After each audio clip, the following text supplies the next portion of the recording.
Hey everybody, I'm Liam Hennessy with Applehead Studio here in Halifax, Nova Scotia, and we are wedding and commercial photographers here in the city.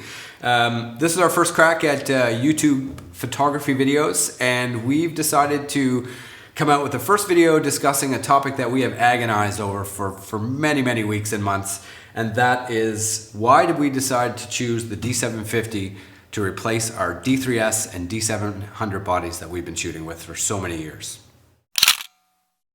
As wedding photographers, Stephanie and I will come back from a wedding with anywhere from 8,000 to 10,000 images. And up until this point, the D3s has really been the workhorse, with the D700 being our backup camera. And this thing has been a real trooper. We've never really had any issues with the D3s. It's got hundreds and hundreds of thousands of actuations on them. And reluctantly, it was just time to upgrade the bodies. So we looked at 3 different Nikon bodies. We knew we were staying with Nikon, and we looked at the D4s, the D810, and the D750, and ultimately we decided on the D750, and here's why. I'm not going to lie to you, this was a very difficult decision. We've agonized over this decision for a really long time. I read blog reviews, photographer reviews, spoke to some friends who had some experience using the cameras, and I was hesitant about the D750. It's got a couple of features that we weren't really interested in. The pop-up flash, the tilty screen, the SD cards. It was just a body that we didn't feel was professional enough to show up at a wedding and really put this thing through the ringers that we're gonna do over the next couple of years. But ultimately, we're really happy that we made the decision. We did some hands-on testing for weddings. We shot with the D4s, the D810, and the D750, and made our final decision.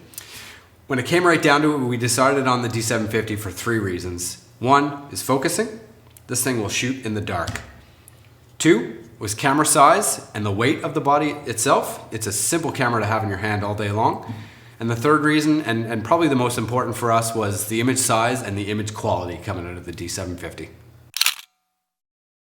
When it comes to focusing, we've never really had an issue with the D3s. I heard that the focusing with the D750, everybody was raving about it, but it really wasn't a big issue for us. We've been in some flat light, and there have been a handful of instances where we just couldn't grab the focus. But I'll tell you, this thing, the D750 will focus in the dark, and I really mean that. We're on the dance floor with minimal light, just some simple DJ lighting, and this thing will grab focus without an assist beam from a flash. It truly, everything you read and hear about the focusing of this new D750, it's all true, and you really don't know the difference until you've got it in your hand and you see that focusing really isn't an issue anymore. Another surprise benefit of the D750, and it wasn't something that I had even really considered in a camera, but that is the weight. These are just tiny little bodies that are really light, and when you're lugging these things around for 16, 17 hours at a wedding, it makes a huge difference between the D750 and then you've got the big D3s, the big D4s. That's a lot of weight to be lugging around. The other added benefit is that you don't have this big hulking camera body and lens in your hand that some people will have a tendency to come over and want to talk to you about your gear, and people are just very aware that you have this big camera and you're the photographer. With a small little body and a lens, you can really just kind of blend in. It also makes it really easy to travel with. 4 of these versus 4 of the larger bodies is a lot less weight to carry around if you're lugging into the woods for engagement shoots or portrait shoots, so the less weight the better. It really was a surprise benefit to us, but one that we enjoy every day.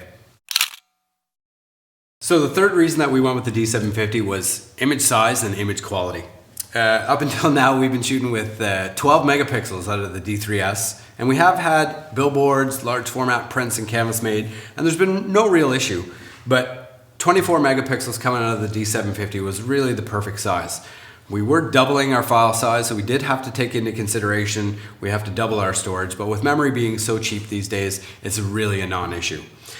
So at 24 megapixels, we're very happy with what we're coming back with, and it's been a great decision so far. The other added benefit with the images coming out of this camera, the D750, is the dynamic range on these images and the shadow detail. So it's no secret, I'm a huge fan of this camera. I don't regret our decision one iota. But for the sake of a review, if we're gonna pick at a couple of things, then I would pick at two things in this camera. The first one is the focus points. In a couple of instances where we're trying to focus on a subject that's either far left or far right, you just can't seem to get those focus points to the extreme edges of the frame. It's really nothing that can't be solved with a little bit of steady hand and some focus recompose, but it's definitely something that we've run into in a couple of situations. The second thing, and probably more important, is the burst rate and the buffer of this camera. We're used to the D3s where, as you can see, the burst rate is super fast and the buffer is just not gonna fill up. You can just let this thing rip. Right? Compare that to the D750, the burst rate is a little bit slower and the buffer is gonna fill up on this card at a Lexar 600X after about 12 shots. So there you go. So in certain situations like throwing confetti, fast moving objects, you're probably gonna grab it with the faster burst rate, bigger buffer with the Pro bodies. With the D750, there are some definite limitations. We've managed to get the shot in all situations, but again, it's just something that we've picked up on and have sort of wished, you know, what if this was slightly different?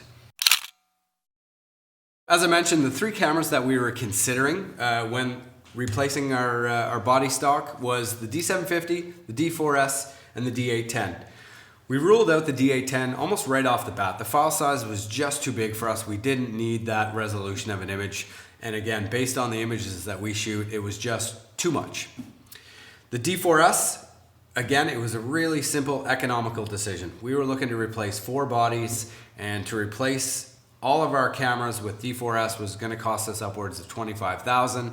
The D4s bodies, I believe, are $59.95 each for bodies alone, whereas the D750s are $22.95. So, you know, we're looking at half the price for these bodies, and we were looking at buying 4. So again, it was an economical decision that really swayed us more towards the D750. And then the more we looked at this, the more that we just kind of fell in love with this camera. And again, this is the one. We couldn't be happier.